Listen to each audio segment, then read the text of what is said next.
এই মুহূর্তের সবচেয়ে বড় খবর, গভীর রাতে পাকিস্তান অধিকৃত কাশ্মীরের 9টি জঙ্গি ঘাঁটি সম্পূর্ণ ভেঙে গুঁড়িয়ে দিল ভারতীয় সেনা। আর এই 9টি জঙ্গি ঘাঁটি মিলিয়ে কমপক্ষে 900 জন জঙ্গি একেবারে ধূলিসাৎ হয়ে গেছে। আর এই স্ট্রাইকের নাম দেওয়া হয়েছে অপারেশন সিন্দুর। একেবারেই কোমর ভেঙে দেওয়া হলো সন্ত্রাসবাদের। কোথায় কোথায় এই অপারেশন সিঁদুর চালানো হয়েছে, কোথায় কোথায় কত জঙ্গি ছিল, আর ভারতের এই প্রত্যাঘাতের কথা স্বীকার করে পাকিস্তানের শাহবাজ শরীফ আবার যুদ্ধের হুঁশিয়ারি জারি করেছেন। প্রধানমন্ত্রী মোদীর তরফ থেকে কি ঘোষণা করা হয়েছে, সেনাবাহিনী কি জানিয়েছে, এমনকি এইদিকে ডোনাল্ড ট্রাম্পের তরফ থেকে ভারতের বিরুদ্ধে হুঁশিয়ারির মতো একাধিক খবর বেরিয়ে এসছে। এই মুহূর্তের সবচেয়ে গুরুত্বপূর্ণ খবরগুলি আজকের ভিডিওতে আমরা আলোচনা করব, তাই ভিডিওটি প্রথম থেকে শেষ পর্যন্ত মনোযোগ সহকারে দেখতে থাকুন। এক্ষুনি ভিডিওটিতে লাইক করে জনস্বার্থে সকলের কাছে ভিডিওটি শেয়ার করবেন। আর ভারতের এই প্রত্যাঘাতে আপনি যদি সত্যি সত্যি খুশি হয়ে থাকেন তাহলে অবশ্যই কমেন্ট বক্সে জয় হিন্দ লিখবেন, জয় ভারত লিখবেন। 15 দিনের মাথায় পেহেলগাঁওয়ে হিন্দু পর্যটক নিধনের বদলা নিল ভারত। অপারেশন সিঁদুরের রাফাল দিয়ে পাকিস্তান অধিকৃত কাশ্মীরে জঙ্গি ঘাঁটি গুড়িয়ে দিল বায়ুসেনা। 26 জনকে খুনের বদলা নিতে পাকিস্তান অধিকৃত কাশ্মীরে এয়ার স্ট্রাইক করে জঙ্গিদের 9টি ঘাঁটি ধ্বংস করে দেওয়া হলো। ভারতীয় সেনার কাছে যা খবর ছিল, ওইসব জঙ্গি ঘাঁটিতে 900-র কাছাকাছি জঙ্গি ছিল। ওই ঘাঁটিগুলিতে বাহাওয়ালপুরে ঘাঁটিতে 250 জন জঙ্গি ছিল। মুরিদকেতে হাজির ছিল 120 জন জঙ্গি। মুজাফফরবাদ কোটলিতে 200 জঙ্গি হাজির ছিল।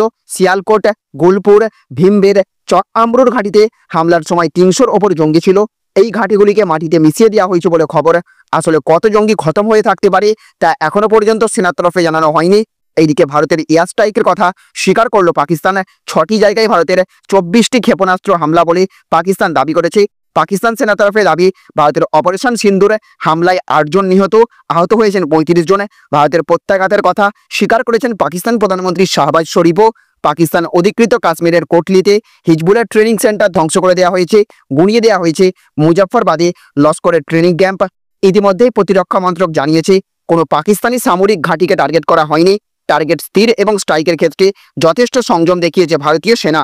যদিও এইদিকে পাকিস্তান এবং পাকিস্তান অধিকৃত কাশ্মীরে ভারতীয় সেনা আঘাত হানার পরেই পাল্টা হুঁশিয়ারি দিলেন পাকিস্তানের প্রধানমন্ত্রী শাহবাজ শরীফ। তিনি জানিয়েছেন, ভারতের এই হামলার পর চুপ থাকবে না পাকিস্তান, যোগ্য জবাব দেওয়া হবে।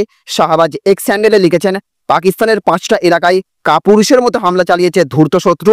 ভারতের এই যুদ্ধ ঘোষণার পাল্টা জবাব দেওয়ার অধিকার পাকিস্তানের রয়েছে। ইতিমধ্যে জবাব দেওয়া শুরু হয়েছে, যোগ্য জবাব দেব। পাকিস্তানের সেনার পাশে পুরো দেশ রয়েছে, পাকিস্তানের সকল নাগরিকের মনোবল তুঙ্গে। শাহবাজ আরও লিখেছেন, পাকিস্তান এবং পাকিস্তানি সেনা জানে কিভাবে শত্রুর মোকাবিলা করতে হয়। আমরা কখনোই শত্রুকে তাদের অসৎ লক্ষ্য পূরণ করতে দেব না। ভারতের প্রতিরক্ষা মন্ত্রক বিবৃতি দিয়ে জানিয়েছিল, পাকিস্তানের 9টি জায়গায় আঘাত হানা হয়েছে, যদিও শাহবাজ সেই দাবি উড়িয়ে জানিয়েছেন 5টি জায়গায় হামলা হয়েছে। এইদিকে আবার সেনা গোয়েন্দা সূত্রে জানা গিয়েছে, কোটলে, ভাওয়ালপুর এবং মুজাফফরবাদের 9টি জঙ্গি ঘাঁটি ধ্বংস করে দেওয়া হয়েছে। তার মধ্যে ভাওয়ালপুরের ঘাঁটিতে লস্করে তৈবার প্রধান হাফিজ শহীদ উপস্থিত ছিলেন। ভারতীয় সেনা তরফে জারি করা বিবৃতিতে বলা হয়েছে, ভারতের বিরুদ্ধে যেসব জায়গা থেকে জঙ্গি হামলার চক্রান্ত চলছিল সেই ঘাঁটিগুলি গুড়িয়ে দেওয়া হয়েছে। কোনো পাকিস্তানি সেনা কাঠামোকে ইশারা বানানো হয়নি। পাকিস্তানের পাল্টা হামলা প্রত্যাহাত করতে ইতিমধ্যে এয়ার ডিফেন্স সিস্টেম চালু করে দিয়েছে ভারত। ব্রাহ্মস ক্রুজ মিসাইল ভারতীয় সীমান্ত পার থেকে প্রায় 150 কিলোমিটার ভিতরে ঢুকে লস্করে তাইবা এবং জয়শে মোহাম্মদের ঘাঁটিকে গুড়িয়ে দেয়। ইতিমধ্যে সোশ্যাল মিডিয়ায় ধ্বংসের ছবি এবং ভিডিও ছড়িয়ে পড়েছে। ভারতের ক্ষেপণাস্ত্র হানার পরে নিয়ন্ত্রণ রেখা বরাবর বেশ কয়েক জায়গায় পাকিস্তান সেনা গুলি চালাতে শুরু করে। পরিস্থিতি সামাল দিতে জরুরি অবস্থা জারি করেছে পাকিস্তান সরকার। প্রেস ইনফরমেশন ব্যুরো বা পিআইবির তরফে প্রতিরক্ষা মন্ত্রকের এক বিবৃতি প্রকাশ করা হয়েছে। ওই বিবৃতিতে বলা হয়েছে, খুব নিখুঁতভাবে পরিকল্পনা করেই সন্ত্রাসবাদীদের ডেরায় হামলা চালানো হয়েছে। পাকিস্তানের কোনো জনবসতিতে কিংবা সামরিক স্থাপনায় হামলা চালানো হয়নি এবং ক্ষতিও করা হয়নি। লক্ষ্যবস্তু নির্বাচন করার ক্ষেত্রে যথেষ্টই সংযমের পরিচয় দেওয়া হয়েছে। যদিও এইদিকে আবার দেশের নিরাপত্তা বাহিনী ঘটিয়ে ফেলল অপারেশন সিন্দুর। পাকিস্তান এবং পাকিস্তান অধিকৃত কাশ্মীরে আঘাত হানিয়েছে ভারতীয় সেনাবাহিনী। আর তারপরেই হোয়াইট হাউসে এই বিষয়টি নিয়ে বুক খুলেছেন মার্কিন প্রেসিডেন্ট ডোনাল্ড ট্রাম্প। তিনি বলেছেন, এটা খুবই লজ্জাজনক। আমরা এইমাত্র এই বিষয়টি সম্পর্কে শুনলাম। আমি মনে করি অতীতের ওপর ভিত্তি করে মানুষ জানতো যে এমন একটা কিছু ঘটতে চলেছে। তারা অনেক দিন, বহু দশক এবং শতাব্দীর পর শতাব্দী ধরে লড়াই করে আসছে। আমি চাই ওদের মধ্যে সমস্যা দ্রুত মিটে যাক।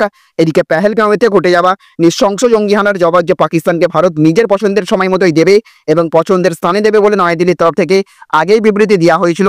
তারই যেন বাস্তব রূপায়ণ হলো মঙ্গলবার মাঝরাত। আর ঠিক তাই হলো মঙ্গলবার রাতে ভারতীয় সেনার তরফ থেকে এক্স চ্যানেলে ঘোষণা করা হয়েছে অপারেশন সিন্দুরের কথা। পাকিস্তানের পাঞ্জাব প্রদেশের বাহওয়ালপুর এবং পাকিস্তান অধিকৃত কাশ্মীরের মুজাফফরবাদে ক্ষেপণাস্ত্র ছুঁড়েছে ভারত। তবে মধ্যরাতে ভারতীয় প্রতিরক্ষা মন্ত্রকের তরফ থেকে যে বিবৃতি দেওয়া হয়েছে সেখানে কোনো শহরের নাম আলাদা করে উল্লেখ করা হয়নি। এই দিন প্রতিরক্ষা মন্ত্রকের বিবৃতিতে লেখা হয়েছে যে পাকিস্তান এবং পাক অধিকৃত জম্মু কাশ্মীরের মোট 9টি জায়গায় জঙ্গি পরিকাঠামোকে লক্ষ্য করে একটি প্রিসিশন স্ট্রাইক করা হয়েছে। যদিও এই দিকে আবার ভারতের প্রত্যাঘাতে নিহত হয়েছেন মাসুদ আজহারের পরিবারের 14 জন সদস্য ছিল মাসুদের ভাইও।